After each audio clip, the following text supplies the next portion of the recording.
बिस्मिल्लाहिर्रहमानिर्रहीम। खातिन हज़रात, अख्तर अब्बास का सलाम पहुँचे। इरसा ने पूछा है कि अगर कोई आपसे मोहब्बत करता हो, प्यार करता हो, तो कैसे पहचाना जाए कि वो फ़ेक नहीं है, असली मोहब्बत है, दावे नहीं है बल्कि अमलन है। अच्छा, इस क्लिप की रिकॉर्डिंग से चंद मिनट पहले ही एक मेहमान नौशहरा विरका से आए हुए थे। मसूद इनका नाम है, उस्ताद हैं, वहाँ टीचर्स ट्रेनिंग में उनका बड़ा नाम है। आप अंदाज़ा करें, नौशहरा विरका लाहौर से काफ़ी दूर है। पिछले दिनों मैंने फ़ेसबुक पे कहीं जिक्र किया पुदीने का, और अपने लॉन में बैठा था तो मेरा ख़्याल था कि पुदीना लगाना है, धनिया लगा लिया था, पुदीना नहीं था। तो ये बात कह के मैं तो भूल गया। आज मैं सुबह नर्सरी गया और उससे मैंने कहा मुझे पुदीने की चाहिए जड़ें, या यूँ समझे उसकी जो लगाने के लिए पनीरी। तो उसने कहा 1 माह के बाद आई है, अभी तैयार नहीं है। तो आज वो इतनी दूर से सिर्फ उस एक जुमला जो उन्होंने सुना था उसका जवाब देने वो पुदीने की जड़ें एक पूरा लिफाफा भर के तशरीफ़ लाए। पानी वानी पीने के बाद उन्होंने कहा कि सर अगर इजाज़त दें तो मैं ख़ुद वहाँ जाके लगाना चाहता हूँ। और अभी मैं उनके साथ जो हमारा बैक लॉन है वहाँ गया, वहाँ उन्होंने खुरपा लेके उसको जड़ों को लगाया, पानी दिया। दैट्स व्हाट, कुछ उन्हें कहना नहीं पड़ा, वो सारी उम्र नहीं कहेंगे, पर ये जो तर्ज़ अमल है it identifies the real love, जो खून की तरह किसी बंदे के अंदर इखलास की तरह दौड़ती है। जब भी कोई लड़का या लड़की आपसे मोहब्बत करने लगे या दावेदार बन जाए तो देखें कहीं ना कहीं कुछ चीज़ों को तो आइडेंटिफाई करना होगा कि जिसकी वजह से आप ये जान सको कि वो कितना मोहब्बत करती है या करता है और उस पर कितना एतबार किया जा सकता है। हम इस पर बात करेंगे, लेकिन उससे पहले बुशरा का कहना है कि सर मैं बहुत नेगेटिव सोचती हूँ। अंदाज़ा करें ख़राब बात को कैसे मज़े से बयान कर रही हैं। गैर शादीशुदा हूँ, अपने मंगेतर पर भी खूब शक करती हूँ, प्लीज़ बताएं कि अपनी मैं इस्लाह कैसे करूँ, इस आदत से मैं ख़ुद परेशान हूँ। बुशरा बीबी, आपका जवाब बिलाल साहब के सवाल के साथ ही मैं रिलेट करता हूँ। वो कहते हैं उस्ताद मोहतरम, मैं सऊदीया में हूँ और बीवी मेरी पाकिस्तान में है। वो मुझसे बेहद मोहब्बत करती है, दावा करती है, पर शक इतना करती है कि जो ही मुझे फ़ोन करे और मेरा नंबर मसरूफ़ हो तो फिर वो मेरे पीछे पड़ जाती है। ज़ाहिर है मैं अपने किसी दोस्त से बात कर रहा हूँ, काम के सिलसिले में किसी क्लाइंट से बात कर रहा हूँ, किसी बॉस से बात कर रहा हूँ, वो फिर मुझे इतना तकलीफ़ देती है कि मैं उसकी बातें सुनकर ब्लड प्रेशर का मरीज़ बन गया हूँ। हमारा रिश्ता कभी बहुत मज़बूत हुआ करता था, अब तो ऐसे है बिल्कुल बारीक हो गया है, कमज़ोर हो गया। मैं बहुत परेशान हूँ, मैं क्या करूं? सवाल तो और भी बहुत सारे हैं, लेकिन मेरा ख्याल पहले हम इन दोनों को एड्रेस कर लें, फिर आगे चलते हैं। अच्छा जी, मेरा मानना ये है, जो मेरे ज़ाती मुशाहिदा और तजुर्बात हैं, कि अगर कोई लड़का आपसे मोहब्बत का दावा करे तो उसकी आंखों में देखा करें।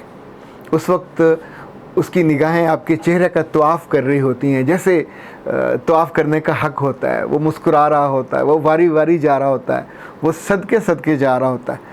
अगर वो हमेशा आपको तन्हाई में बुलाए तो मशकूक है।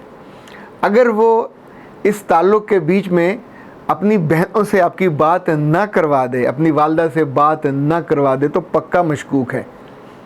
जो मोहब्बत करेगा उसमें और टाइम पास में फ़र्क होगा। टाइम पास वाले को आपका चेहरा अच्छा लगेगा, आपका जिस्म अच्छा लगेगा, उसकी निगाहें आपके सिर्फ चेहरे पे नहीं रहेंगी, वो गर्दन से नीचे भी जाएंगी, आपको स्कैन भी करेंगी। तब आपके दिल का जो अलार्म है इसको बजना चाहिए। जो टाइम पास होगा वो आपको छूने की कोशिश भी करेगा, बहाने बहाने से, खाना खाते हुए, कभी पाँव से, कभी हाथों से, कभी धीरे से कंधे पे हाथ रखने की कोशिश करेगा, किस करने की कोशिश करेगा। शुरू में आप मुज़ाहमत करोगे, फिर आपकी मुज़ाहमत कमज़ोर हो जाती है और उसके बाद फिर वो फ़ायदे में रहता है, आप नुकसान में चले जाते हो। एक बात और याद रखिएगा, ये जितनी मोहब्बत के दावे हैं, जिस लम्हे मर्द को औरत का लम्स मिल जाए और उससे आगे भी कुछ उसे मिल जाए तो उसके बाद ये रिश्ता दुनिया उल्टी लटक जाए, इधर की उधर हो जाए, ये रिश्ता नहीं हो सकता होता। चूँकि हर मर्द अंदर से उसको वेट करता है, तोलता है, तुलना जिसकी कहती है, तुलना होती है कि ये किस काबिल है। तो अंदर दिल कहता है कि किसी काबिल नहीं है, 2 टके की नहीं है, इसके साथ ज़िंदगी बसर नहीं की जा सकती। एक अनजान आदमी चंद दिनों, चंद हफ्तों, चंद महीनों की मुलाकात के बाद उसने अपना तन मन धन सब वार दिया, मुफ्त में दे दिया, बिना किसी एग्रीमेंट के, बिना किसी दीन के, बिना किसी मज़हब के, बिना किसी मुआशरे के, बिना ख़ानदान की इजाज़त के, हर असूल कायदा ज़ाब्ता तोड़ दिया जिस्म के लिए। इस पे कैसे एतबार किया जाए? कुछ दिनों के बाद, कुछ हफ्तों के बाद, इवन अल्लाह मुझे माफ़ करे, मेरे लिए बहुत मिज़रेबल और तकलीफ़ दे थी एक लड़की की दास्तान जब उसने इलाज के लिए, ट्रीटमेंट के लिए मुझसे बात की। वो 2 साल किसी बदबख्त के साथ रिलेशन में रही और जो उसने तादाद बताई अपने जिनसी ताल्लुक़ की, मतलब सुन के लिटरली कानों से धुआं निकलने वाली। मुझे गुस्सा कम आता है पर मैंने उस पर गुस्सा किया। मैंने कहा तुम्हें कोई रत्ती बराबर भी शर्म नहीं आई, कोई हया नहीं आई? तुम जो करते रहे हो ऐसे तो कोई प्रोस्टिट्यूट भी नहीं करती। यानी वो भी अपने वक्त का, अपने जिस्म का कीमत वसूल करती है, और तुम उस बंदे के लिए जिसने तुम्हें बिल्कुल इस वक्त खाली फोक करके फेंक दिया, दोबारा मुड़ के नहीं देखा और तुम्हारी ज़िंदगी लीरो लीर कर दी, तुम इस काबिल नहीं रही कि अगले घर जाके फेस कर सको ये डर और खौफ कि तुम दिन गुजार रही हो, अपनी ट्रीटमेंट के लिए आए हो। काश तुम्हें जो पहले अकल आ जाती। इसी तौर पे याद रखिएगा, जो आपसे मोहब्बत का दावेदार होगा वो आपके पैसों का खाना नहीं खाएगा।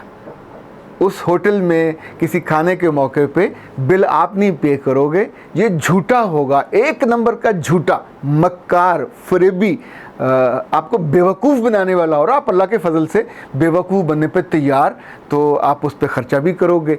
बहुत सी बेवकूफ़ लड़कियां खूबसूरत लड़कों के चक्कर में आके उनको तोहफे भी देती हैं, उनके खाने का ख़र्चा, उनकी गाड़ियों का ख़र्चा, उनके मोबाइलों का ख़र्चा, जो जो वो मांगते जाते हैं, ये ख़र्चा समटाइम लाखों में चला जाता है। ये केस अगर मेरे पास ना आए होते और मैंने अपने इन 2 आँखों से और 2 कानों से देखे और सुने ना होते, मैं कभी भी इतना तयक्कन के साथ, तयक्कन कहते हैं यकीन से, आपसे बात न कर पाता। जो अगला एक और पैरामीटर है जिसको जानना चाहिए, अगर आपका महबूब या मोहब्बत करने वाला ईद शबरात पे आपको याद नहीं रखता, आपके सालगिरह पे आपको याद नहीं रखता और उस मौके पे वैसा तोहफ़ा नहीं लाता जैसा कि रिश्तेदारों को तोहफ़ा दिया जाता है। तोहफे में पैसे नहीं दिए जाते, तोहफे में कोई चीज़ दी जाती है। अच्छा, चीज़ देने के लिए हौसला के अलावा उसकी एक सोशल एक्सेप्टेंस लाजिम होती है। अगर आपने घर बात की हुई है, उसने घर बात की हुई है, तो आप तोहफ़ा कबूल कर पाओगे, घर दिखा सकोगे। अगर रिश्ते में चोर है, अगर रिश्ते में फ्रॉड है, तो ज़ाहिर आपने भी जिक्र नहीं किया होगा, उसने भी जिक्र नहीं किया होगा, तो ये तोहफ़ा घर किसी और नाम से जाएगा। मेरी सहेली ने दी, मेरी दोस्त ने दी। माँ अगर अक्लमंद हो, माँ समझदार हो, उसे फ़ौरन पहचानना चाहिए कि लड़की मुझसे झूठ बोल रही है, ये तोहफ़ा उसकी कोई सहेली नहीं दे। सहेलियाँ उस तरह के तोहफ़े नहीं देती। और अगर कोई आपसे मैच्योर है, जॉब करने वाला है और आप पढ़ते हो, स्टूडेंट हो, तो ये जो मोहब्बत है इसका गैप, ये उसकी माइंडसेट के साथ इसका ताल्लुक़ होगा। उसकी ख्वाहिश होगी कि जितनी जल्दी हो वो आपकी रूह पे और आपके जिस्म पे गालिब आ जाए, वो उस पर ख़र्च करेगा तोहफ़ों की सूरत में।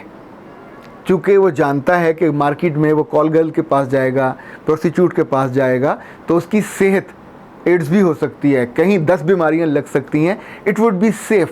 तो सेफ़ खेलने के लिए वो आपकी ज़िंदगी का सबसे कीमती रस चूस लेगा, आपकी ज़िंदगी का सबसे कीमती जो मता है वो आपसे छीन लेगा, और वो दिल में अपने आप को जस्टिफाई करेगा कि व्हेन आई वाज इन्वेस्टिंग, मैंने उसे अंगूठी दी, मैंने उसको ब्रेसलेट दिया, मैंने उसको ये दिया, मैं उसको लेके फ़लान जगह गया, फ़लान जगह गया। जब जब आप अपनी मर्ज़ी से, आमादगी से होटल पे चले जाओगे उसके साथ, तो उसके बाद बचने का कोई इम्कान नहीं है। फिर फ़ेक गैर फ़ेक तो कहीं दूर रह जाता है। फिर तो सिर्फ 2 जिस्म होते हैं और बीच में शैतान होता है। याद रखिएगा एक असूल की बात, जब भी लड़का और लड़की इकट्ठे होंगे तो तीसरा वहाँ रहमान नहीं होगा, शैतान होगा। इसीलिए मना किया गया। पर जब हमने मना नहीं होना होता तो हम फिर दूसरे की आंखों में, उसके चेहरे पे, उसके जिस्म में वो चीज़ें ढूंढते हैं जो वहाँ नहीं होती। फ़ेक ज़िंदगी जीने वालों को फ़ेक लोग मिलते हैं, फ़ेक ख्वाहिशात रखने वालों को फ़ेक रिश्ते मिलते हैं। पहचान वहाँ कहीं खड़ी दूर देखती रह जाती है और आप अपना सब कुछ उल्टा के आंसुओं से भरी आंखें लेके वापस आ जाते। अल्लाह न करे आपके साथ ऐसा हो। अख्तर अब्बास को इजाज़त दीजिए। अस्सलाम वालेकुम।